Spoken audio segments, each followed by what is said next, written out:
My name is Dr. Ivan Pavlov. I am 98 years old, and I've been practicing medicine for over 7 decades. Some people call me Russia's oldest doctor, but I don't think of myself that way. I think of myself as a servant of the body, and sometimes a translator between ancient wisdom and modern science. I was born in a small village in the frozen heart of Siberia. My father was a lumberjack. My mother boiled herbs over an open flame and believed every illness had a root, not just metaphorically but literally. She used wild garlic for infections, pine resin for wounds, and Hierbabuena, what you call spearmint, for everything from headaches to heartache. When I became a doctor, I wanted to prove her wrong. I thought the lab coat made me smarter than her scarf and apron. But over the years I realized something. The old remedies had power, not magic, chemistry. And chemistry, when mixed without knowledge, can do more harm than good. Today I want to warn you about one of the most common mistakes I see in people over 60, especially in the United States, where natural health is so popular. Mixing Hierbabuena, or spearmint, with prescription medication. You see, many people think herbs are harmless because they're natural. They think if it grows from the earth, it must be safe. But so does poison ivy, so do mushrooms that kill in minutes.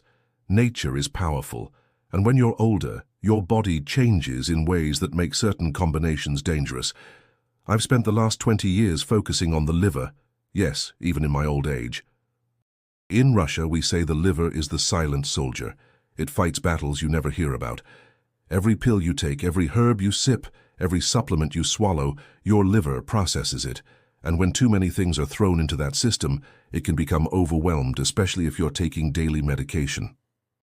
Spearmint, or Hierbabuena, contains natural oils and compounds that affect enzymes in the liver. Alone, in small amounts, it's fine. But if you're taking medications for blood pressure, cholesterol, or even sleep, it might interfere. It doesn't mean spearmint is evil, but it means you need to respect what it does inside your body. Let me share something personal. Years ago, I treated a retired schoolteacher named Anya. She was 67, full of life, and believed in natural healing. She drank spearmint tea twice a day because it helped her with digestion, but she was also taking medication for her heart. Over time, her energy dropped. Her blood tests showed elevated liver enzymes, and we couldn't figure out why.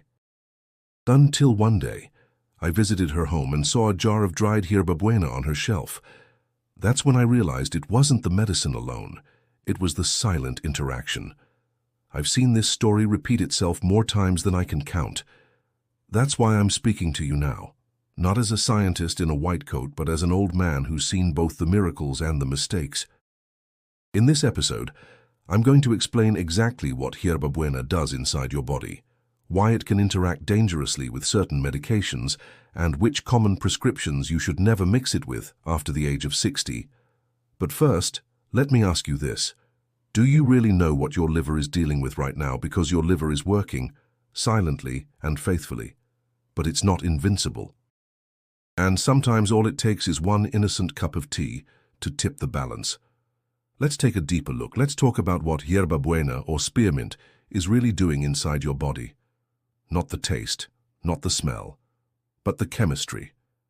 That's where the truth lives. When you sip spearmint tea, chew the leaves, or take it in capsules, you're not just enjoying a plant. You're introducing dozens of bioactive compounds into your system. The most important one for today's conversation is carvone. It's what gives spearmint that sweet, cool scent. But carvone doesn't just disappear after you swallow it. It heads straight to your liver, where the real work begins. The liver is your body's filter. Imagine an airport security checkpoint where everything you eat, drink, or absorb must pass through. Vitamins, medications, herbs, they all go through the liver's security scan.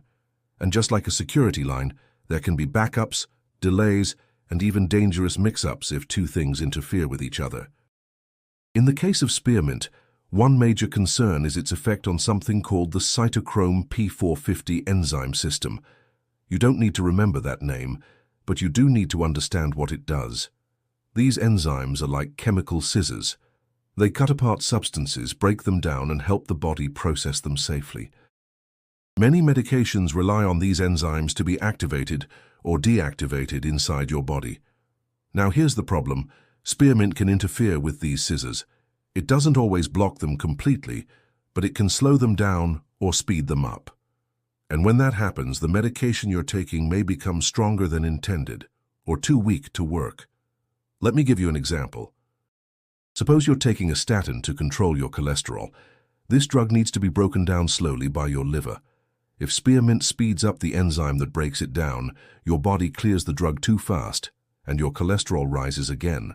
If spearmint slows the enzyme down, the drug stays in your system too long, and you may experience liver strain, muscle pain, or even toxicity. This isn't theoretical.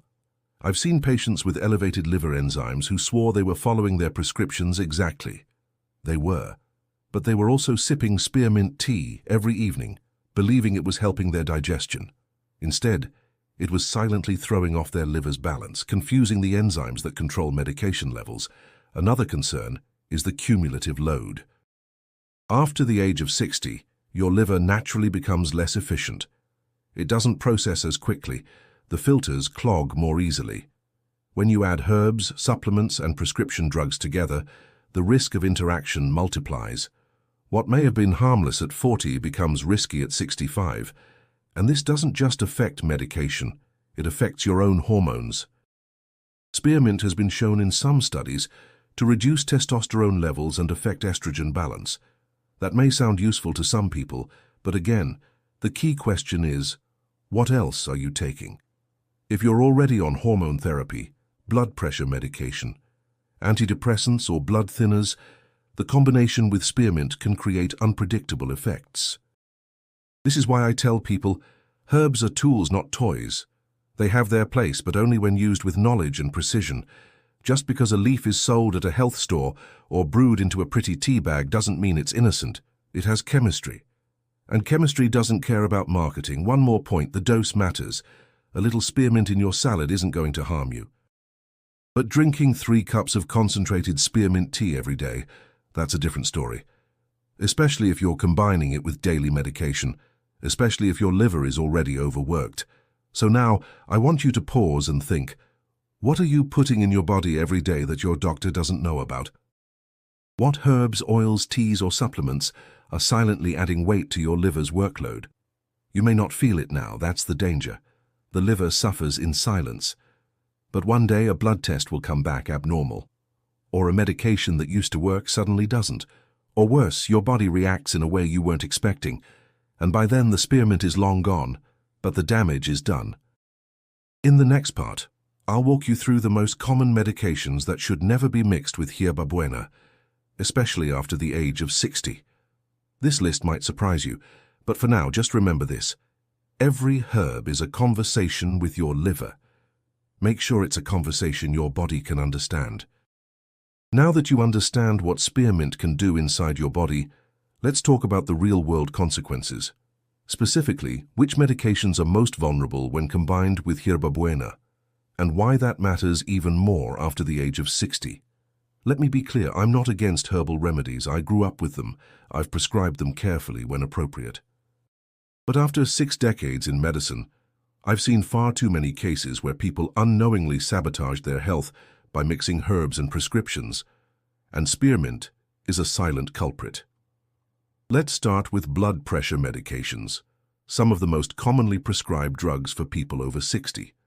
Medications like lisinopril, amlodipine, and metoprolol are designed to stabilize your cardiovascular system. But when spearmint slows down the liver enzymes responsible for processing these drugs, it can cause the medication to linger in your body longer than intended. This may result in dangerously low blood pressure, dizziness, fainting spells, or fatigue.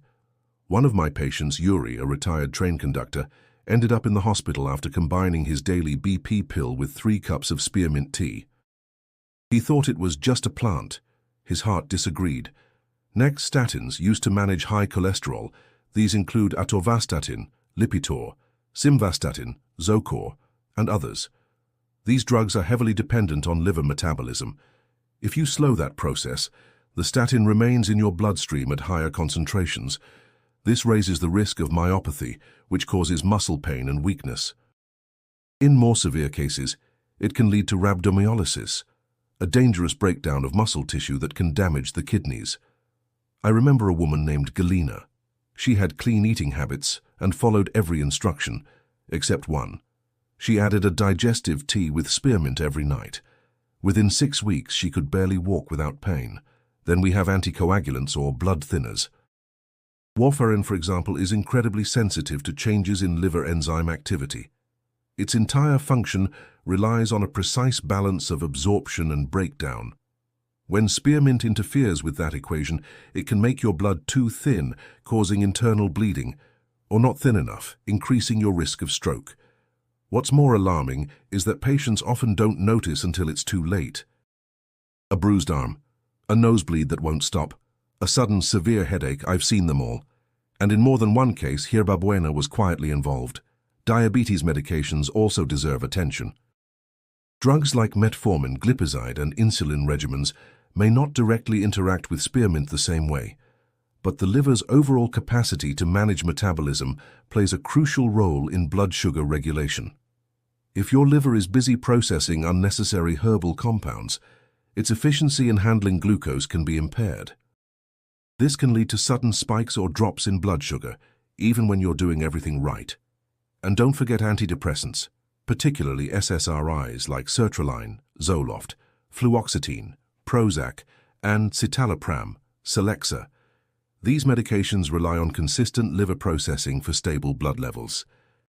If carvone, the compound in spearmint, alters that cycle, you may experience mood swings, increased anxiety, insomnia, or drowsiness. I've treated patients who felt they were going crazy, only to find that their daily herbal tea was acting like a chemical amplifier or suppressor. There's also an often overlooked category, over-the-counter painkillers and sleep aids. Medications like Tylenol, acetaminophen, Advil, ibuprofen, or even melatonin supplements may seem safe, but combined with daily doses of spearmint, they can strain the liver further, especially if taken regularly.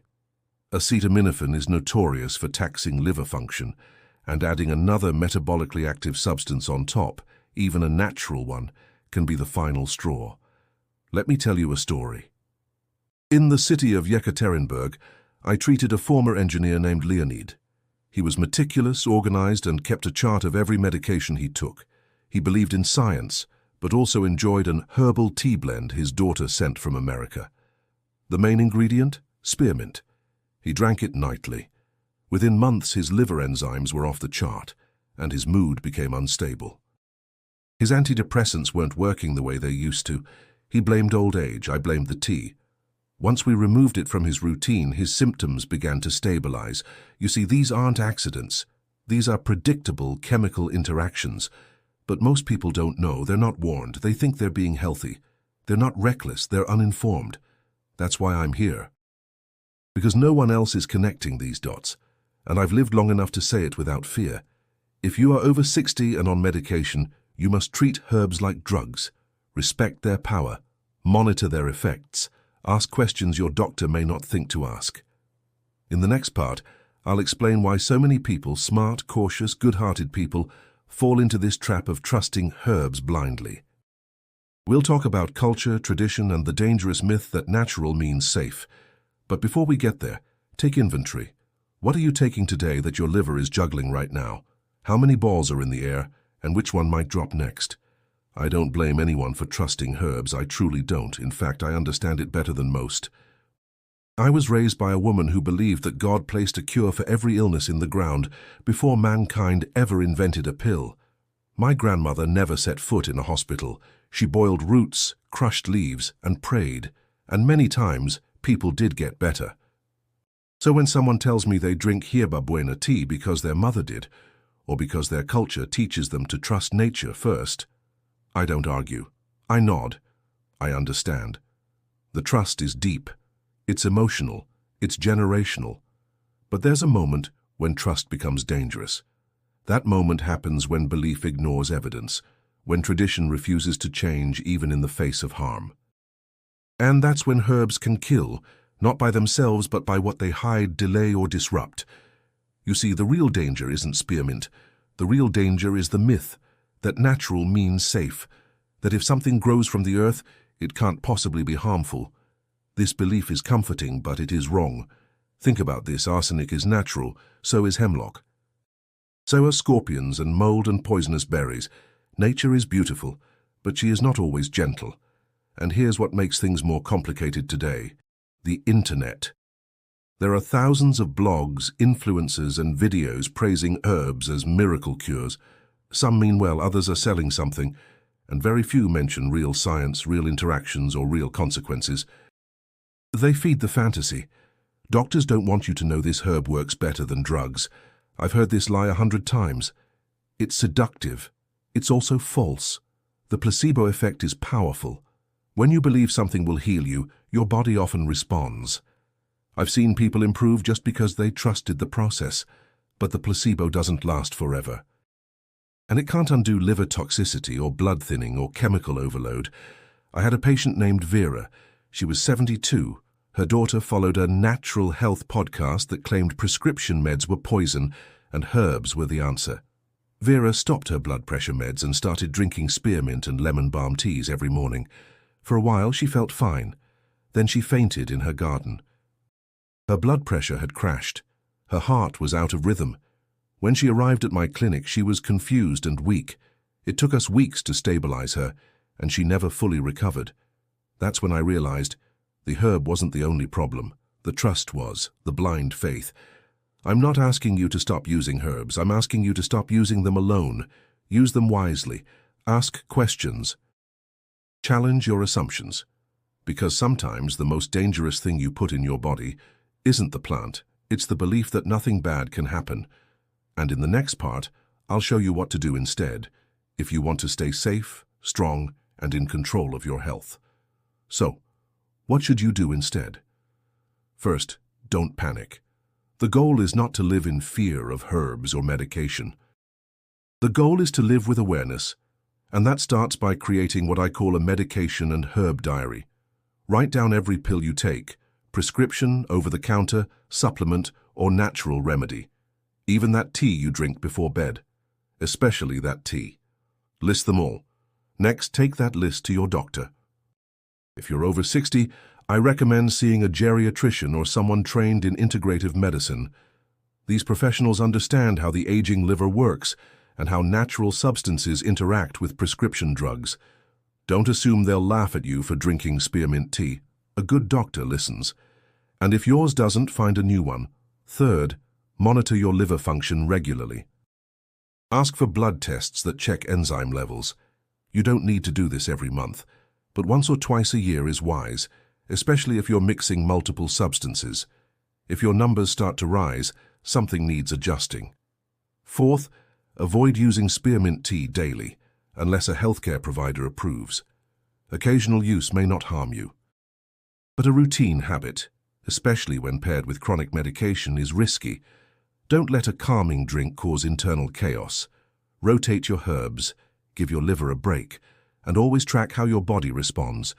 And finally, I want you to remember a phrase I give all my older patients: no mix without a checklist. Simple, easy to remember, and possibly life-saving. You've listened to me speak as a doctor. Now let me speak as a man. I have lived long. I have seen death arrive in quiet, preventable ways. I've seen people trust too much, too soon. And I've seen people take back control of their health with just one word: curiosity. Ask, learn, double-check. If a plant is powerful enough to help you, it is powerful enough to harm you. But with wisdom, you can use that power well. From the frozen fields of Russia to wherever you are listening today, thank you for letting this old doctor share his truth. I want you to live long. But more than that, I want you to live informed. Stay curious, stay careful, stay alive.